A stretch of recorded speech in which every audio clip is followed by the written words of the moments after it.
Welcome to today's edition of One Single Story. It is July the 28th. We are in a psalm today, Psalm 46. And Zach, I think I heard you say that there are a lot of songs. There are a lot of songs written from the psalm. Oh yeah, classic ones. Like? Well, there's one that was from VBS that goes, God is our refuge and our strength, an ever-present help in trouble, and I will not be afraid. And we would always joke because the guy's voice is very specific, and we always thought we thought his voice was hilarious. Uh-huh. But anyways. So that's a classic song. Well, it's not classic. Classic for me in VBS, because my siblings would know all the hand motions to it still. But From 1 year? Huh? 1 year VBS. We still. You still sing a VBS song? Yes, it's my ringtone. No, I'm just joking. But it was a slapper though. It was good. Is that how you describe songs? No, that the students say that it slaps. They don't say it's a slapper. That sounds kind of. Anyways, Psalm 46. How about you ask the questions today? Because I'm going to tell you, you have the ability to throw me off track. All right. Well, how about... So, let me read. Yes, that sounds God good. is our refuge and strength, always ready to help in times of trouble. So we will not fear when earthquakes come and the mountains crumble into the sea. Let the oceans roar and foam, let the mountains tremble as the waters surge. A river brings joy to the city of our God, the sacred home of the Most High. God dwells in that city, it cannot be destroyed. From the very break of day, God will protect it. The nations are in chaos and their kingdoms crumble. God's voice thunders and the earth melts. The Lord of heaven's armies is here among us. The God of Israel is our fortress. And there's a few more verses which I'll read. It says, God is our refuge and strength, always ready to help in times of trouble. So I would have grown up with a version that probably said a very present help in time of trouble.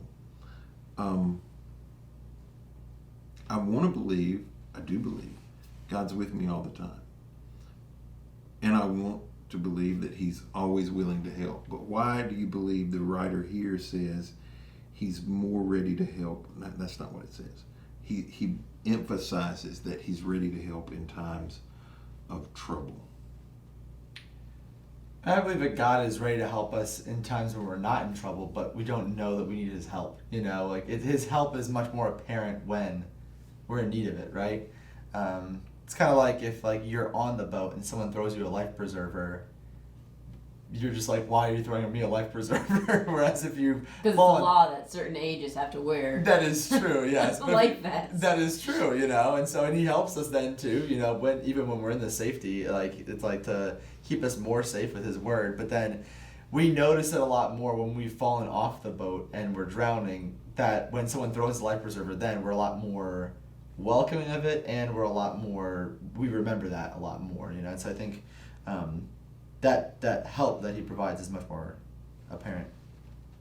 There's a psalm for every human situation, and so I think this is a time when the writer needed to be reminded that God was there even when things were tough. And I think it's kind of interesting because he breaks it down. There's divine protection from nature in the first thing, and then the middle stanza is about protection in the city of God, and then the ending is divine protection from enemies. Mm-hmm. So we kind of have those different bases covered. It's not super generic. It was,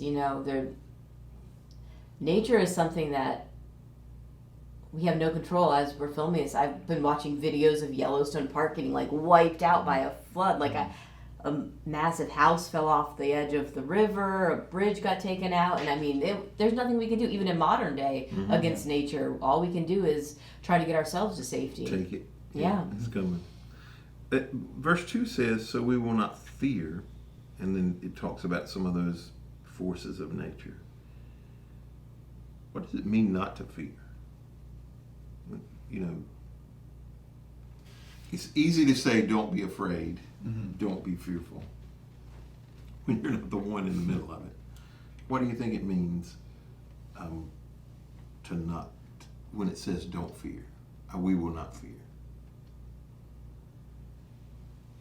I think like when I think of like fear, whenever I thought like the lack of fear, like having no fear meant that you could just jump into any dangerous situation and just like make your way through it. Nothing could stop you because you lack any fear. But I think like a fear, like the kind of fear it's talking about here is not like just a disregard for danger or to not be afraid, like, you know, not to be wise, you know. I think it's not like the lack of wisdom of just like jumping into anything, even dangerous situations, but it's to know that like do I need to fear this if God is with me, you know. There are, even in the storm, those things still impact us. Like if there's lightning outside, I'm not just going to stay outside. I'm not going to go swim and be like, yeah, no fear because I've got God, you know. God has given us wisdom for a reason, but to know that no matter what happens, God's still with me, even if I was struck by lightning. But God has given us that wisdom as well. And so I think we shouldn't be cowering in fear when we have God, but God also wants us to be wise as well. So there needs to be a good mix. You know, it's interesting because the sons of Korah, if we go back to who Korah was a rebellion against Moses. And how did he die? The earth was removed from under him and he fell into the pit. Or like a sinkhole or something to that kind of effect. And the King James Version, which is probably, if you sung a song in church, not at VBS, it probably was the King James Version. Though the earth be removed. And that was kind of the imagery I thought of, like, even though we've seen the earth be removed and kill our family, that we can have confidence in God still, which is pretty, yeah. Yeah, you know, we as a staff are reading through a book on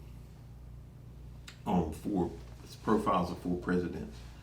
And in a section on Teddy Roosevelt that we recently discussed, it wrote about how he felt like some people were naturally fearless, but that he had to work at it, like he had to practice to have courage.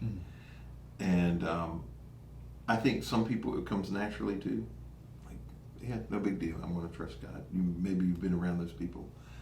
For most of us, it requires some practice. You know, we have to almost force ourselves, you know, to trust in those moments like this, you know, when things aren't looking too hopeful or could turn bad. So you talked about the second section, talking about protection or blessing inside of the city of God. It says a river brings joy to the city of God, the sacred home of the Most High. The river there seems to be a symbol, it's more figurative than it is literal. When you read that phrasing, a river brings joy to the city of our God, what do you think about when you read that word, the river? I mean, water is a powerful imagery in the Bible, and most cities sprung up around water because that was what was needed to survive. I mean, not only would kind of the flooding, and I think of the banks of the Mississippi, how there's really fertile land on either side because the flooding would bring these nutrients and things. The river is a place that you have to be in order to survive and thrive. You have to have water. Yeah. We even noticed, even in the U.S., like our biggest cities, most populated areas, all of them are on the water. You know, there are some big cities like in the middle. I'm assuming Kansas City is not by. Maybe you're really dissing those flyover states, aren't you? What was that? You're really dissing those flyover states. Yeah, the flyover states. Sorry, flyover states, but I mean, like the biggest states, they're the biggest cities, and the ones that are most plentiful, obviously. The overwhelming population is on the coasts. Oh yeah, both coasts. Yeah, and so I think that's like, and that just shows like that's where people go to because there's a lot of. I mean, it's life. I mean, that's the thing. Is like we were saying with like the analogy of river flowing water. Christ, God is like the living water, you know, that's all of that has to all relate to life and how it's more plentiful by the river. Yeah, I think there is refreshment at the river, there's life at the river, there's relaxation, at water. There's so many things that happen because of the water. And it is a powerful force. I mean, the world hasn't figured out how to harness the water at this point, in a major way, because, when water starts moving, you may be able to slow it down, but you can't stop it. Mm-hmm. Yeah. Verses, let's see, this started verse 8. We haven't read that section. It says, "Come see the glorious works of the Lord. See how he brings destruction upon the world. He causes wars to end throughout the earth. He breaks the bow and snaps the spear. He burns the shields with fire. Be still and know that I am God. I will be honored by every nation. I will be honored throughout the world. The Lord of heaven's armies is here among us. The God of Israel is our fortress." Verse 8 and 9 is a real, I don't know how, it was the way I read it. I read it a little bit differently just then. It talks about the glorious works of the Lord. One, he brings destruction on the world, but then he causes wars to end. Those seem to be at odds with one another. I don't know. Maybe y'all don't read it that way. He's destroying the enemy, so there's no one to fight, so there's peace. Maybe. Okay. I don't know. Yeah. Well, it is interesting because the whole chapter, it seems to be very much about encouragement. It's encouraging us, but then it's like, he brings destruction upon the world. It's so dramatic, it's so intense. But I just think he has the ability to. God is more powerful than anything. So what do we have to fear if we've got God on our side? Right. Well, and it talks about how he destroys the weapons that they're going to use, against you. But then in verse, what is it? The Message version says he plants flowers and trees all over the earth. In place of, it says attention. So 8 through 10 says, "Attention all, see the marvels of God. He plants flowers and trees all over the earth, bans war from pole to pole, breaks all the weapons across his knee. Step out of the traffic, take a long loving look at me, your high God, above politics, above everything else." So stand and take a long look is kind of where I want to wind down here. Verse 10, it says, "Be still and know that I am God." So that's a famous phrase. That's one of those commercial, that's how I would describe it, phrases. Commercial Christianity. It gets printed on TV. Hobby T-shirts. Lobby special. Yeah, right. Yeah, there you go. But there's a reason why it becomes popular. It resonates with people, probably has some symbolism with people, also might be important. So what is significant about being still, and how does it help us know God better? We talked recently on the podcast about rest and how important rest is, and that rest isn't just sleeping, it's taking time to relax, and just to,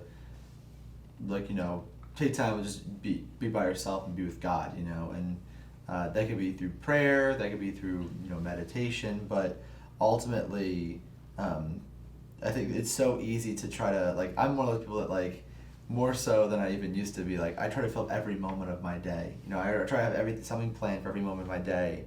And I almost have a fear of boredom, I guess you could say. I like to always be doing something, even if I'm this might sound terrible. Even if I have to go use the restroom, I'm like, well, I'm gonna find my headphones so I can listen to a podcast while I'm sitting there, And Jess is like, "You're ridiculous. This is ridiculous. Just go to the bathroom." You just gave a lot of people a lot of imagery. Okay. But that's the thing is I feel like a lot of times it's almost like a fear of rest. It's okay to just sit on the toilet and relax, That's okay without listening to something going on all the time. Or even Jess, has kind of brought me back to that, and that even on car rides, I'm always I'm the guy who's I gotta listen to some music. There's gotta be something going on, or I gotta be talking, which is very annoying, as you guys know. Hey, do you like to talk, Zack? I do talk a bit, I dabble in talking sometimes. But just to relax, just to be she's let's just not listen to music. All sleeping in the back. Let's just relax. Let's just rest. And how rejuvenating that can be. I don't realize that until someone pushes the pause button and like allows me to like thank you. I'm looking for it. He's looking for the pause button. It's hard to find, but but it's just one of those things that I'm trying to I'm trying to get a little bit better at that. Just taking time to rest it's so important. In the middle of chaos, I think I tend to go into like figure it out mode and go mode and like just like on Sunday mornings, if something goes wrong on a computer upstairs, I'm like sprinting through the lobby. Like people probably have seen me run through the lobby more times than I would like. And I think sometimes like with this, we don't need to try to fix it. We can trust God, that God has it. And taking that moment and that extra breath of, okay, God has this, this is going to be okay, is an important reminder, and to take that stillness, even when it's hard, I think, because we have so many distractions in the day, and we have a computer in our pocket, all the time, where I think about when I'm standing in line at the grocery store, and I think about like, man, what did I do before I had a phone? Like, I kind of, if I don't have too much going on, I don't care if I'm standing in line for 5 minutes, because I'm able to be, scrolling on Facebook or whatever. But you read National Enquirer. Yeah. So are they still around? What? Are they still around? Oh yeah. Okay. Oh yeah. So I think there is some knowledge only gained when we're quiet and still. Period. And it says that that's how we know him better. There are things that you know about Jess, you know about Tyler, I know about Barbara, and vice versa, that only happen in still quiet moments, where you're quiet enough to listen, to soak it in, to take it in, to not feel every second. And I'm super guilty of that. And I see even people who are in these beautiful places trying to get the exact right picture, for their Instagram, and they don't enjoy the beauty of it because they're so busy trying to get that right shot, and they're frustrated. And I think sometimes in our walk with God, we're so busy trying to make sure everything happens and it gets to where we need to be that we don't know him. And I think knowing him is just as important, is more important than knowing about him, working for him, but it often takes a backseat. Yeah, in college there was something, it was a kind of a spiritual practice that we would do, and it was called soaking, which is like very like hip to call it that. But it was like, there'd be music on, and it wasn't worship music, it was just like a background noise music that didn't have words, and it would just be sit and wait to see what God wants you to know, and not to be praying, not to be actively doing anything, just to sit. And we would do those every once in a while in some of the smaller groups that I was in, and it was, you learn a lot by just being still with God. I agree. Good. All right, well, let's close in prayer today. Dear Heavenly Father, forgive us for the times that we've been so busy, so active, so working so hard to try to accomplish something that if we were still and knew you better, more intimately, more closely, we might trust you to do some things that we're busy trying to accomplish. Help us to know you better. Help us to know you more. Help us to have a desire to do that, to be able to set aside things that are distracting us, things that are occupying our time and our attention, that we can focus on you, because God, as we know you, we will be more effective. We will be able to accomplish what you want us to accomplish. In your name we pray.